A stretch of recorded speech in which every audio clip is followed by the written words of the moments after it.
Hello বন্ধুরা, দেখুন আজ আমি বানাবো চিলি চিকেন। আমি চিলি চিকেনটা কিভাবে বানাই আপনাদের সঙ্গে শেয়ার করছি, আপনারা দেখতে থাকুন। এখানে নিয়েছি এই 600-700 গ্রামের মতো সলিড পিস দেখে মুরগির মাংস। আর এখানে নিয়েছি কর্নফ্লাওয়ার, আমি ঢেলে রেখেছিলাম এই কর্নফ্লাওয়ার নিয়েছি। আর নিয়েছি একটা ডিম, এখানে নিয়েছি গোলমরিচ গুঁড়ো, এখানে নিয়েছি সয়া সস, এখানে ভিনিগার, আর আর এখানে আছে লঙ্কা, কাঁচা লঙ্কা, রসুন আর আদা বেটে রাখা। এখন আমি এটা কি করে মাখি আপনারা দেখতে থাকুন। আরেকটা দেখুন বন্ধুরা কি কি দিয়ে আমি মাখি। এখানে নিয়েছি লঙ্কা আর রসুন আদার পেস্ট, আর এখানে নেব একটা ডিম আমি ফাটিয়ে নেব, আর নেব এখানে গোলমরিচের গুঁড়ো,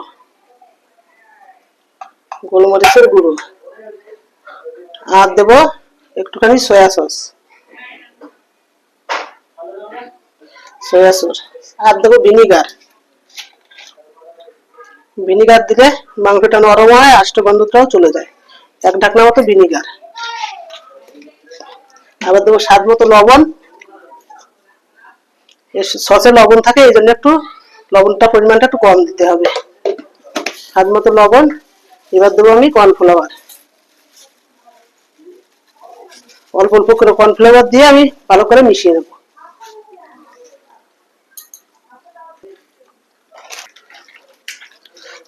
আর দেবো একটুখানি কাশ্মীরি লঙ্কার গুঁড়ো, তো কাশ্মীরি লঙ্কার গুঁড়ো দিয়ে এবার আমি এটাকে সুন্দর করে মাখবো। দেখুন আমি সুন্দর করে মেখে নিয়েছি, দেখুন মাখাটা ঠিক এরকম হবে, একদম খুব শক্ত হবে না আর একদম নরমও থাকবে না, এরকম হবে। এবার আমি একে ঢেকে রেখে দেবো 15 মিনিটের জন্য। এখানে আমি তেল বসিয়ে দিয়েছি, পাকোড়াগুলো ভাজার জন্য এখানে তেল বসিয়ে দিয়েছি। এখন আমি পাকোড়াগুলো আস্তে আস্তে ভেজে নেব। তেল গরম হতে একটা বন্ধুরা আমি একটা এখানে সস দিয়ে একটা সস আমি মিশিয়ে নেব। এখানে নিয়েছি টমেটো সস, আর এখানে নিয়েছি chilli sauce, tomato sauce, chilli sauce, আর নেব সয়া সস। এই সস তিনটা আমি মিশিয়ে রেখে দেবো।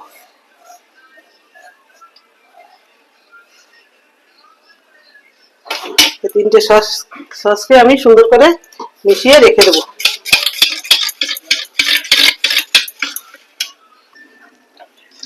এখানে এই যে আমি এবার পাঁপড়গুলো ভেজে নেব।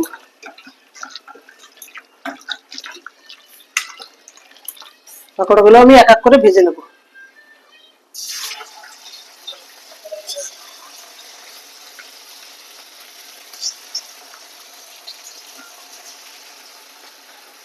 সুন্দর করে লাল লাল করে ভাজবো।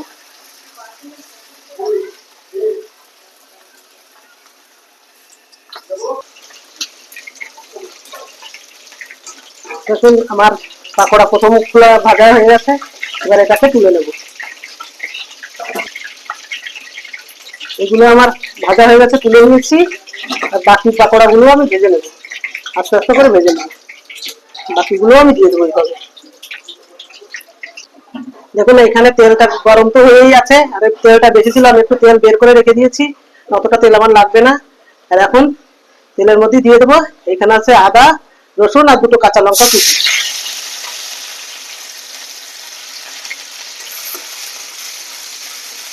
এটাকে একটু ভেজে নেব। এটা আমার ভাজা হয়ে গেছে ভালো করে, এবার আমি এর মধ্যে দিয়ে দেবো ক্যাপসিকাম।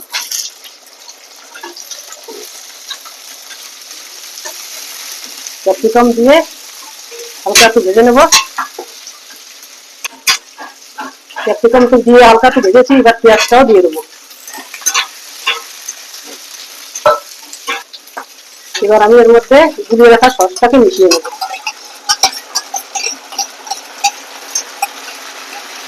সসটাকে মিশিয়ে নেব।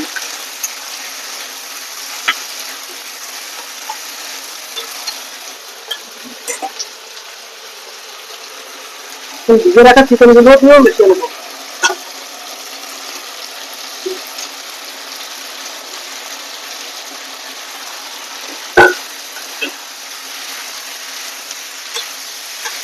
এবার আমি দিয়ে দেবো পরিমাণ মতো জল, বাটি দেওয়া জল দিয়ে দেবো পরিমাণ মতো। যে যেমন ঝোল খাবেন সেই পরিমাণে জল দিয়ে দিতে হবে। আমি একটু ঝোল জলই রাখবো, সেই জন্য আমি একটু জল দিয়ে দিয়েছি। আমি একটু ঝোল ঝোল রাখবো, যেহেতু চিলি চিকেনের সঙ্গে ফ্রাইড রাইসের সঙ্গে খাবো তাই। এবার দেবো পরিমাণ মতো লবণ।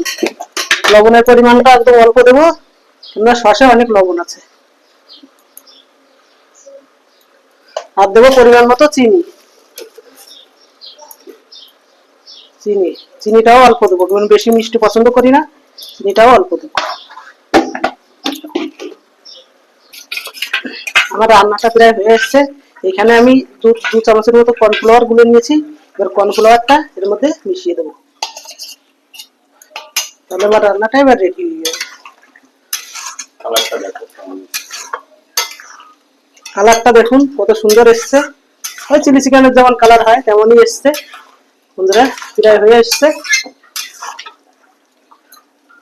দেখুন চিলি চিকেনটা আমি রান্না করে নিয়েছি, রান্না হয়ে গেছে। কেমন হয়েছে বন্ধুরা দেখুন, কেমন হয়েছে জানাবেন।